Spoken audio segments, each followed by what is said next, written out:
Nagpapatuloy ang maulap na panahon sa unang weekend ng bagong taon. Tatlong weather systems pa rin ang umiiral sa ating bansa, ang shear line o yung maulang bahagi kung saan nagsasalubong ang malamig na amihan at maalinsangang easterly winds. At ito ang magdadala ng malamig na panahon, ang amihan sa buong Luzon, lalo na yan sa Batanes, Cagayan, Apayao at Isabela. May kasama rin niyang light rains o pag-ambon. Patuloy naman ang cloudy weather at kalat-kalat na pagulan dito sa Metro Manila, Calabarzon, Mimaropa provinces at sa Bicol region, dulot naman niya ng shear line. Bahagyang maulap na panahon na may paminsan-minsang pagulan ang mararanasan sa malaking bahagi naman yan ng Visayas, dulot ng hanging silangan.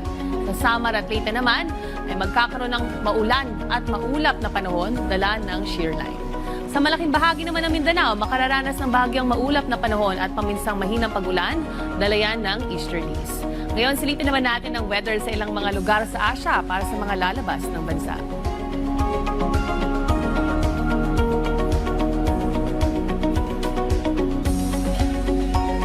Keep safe at stay dry. Laging tandaan, may tamang oras para sa bawat Pilipino. Panapanon lang yan.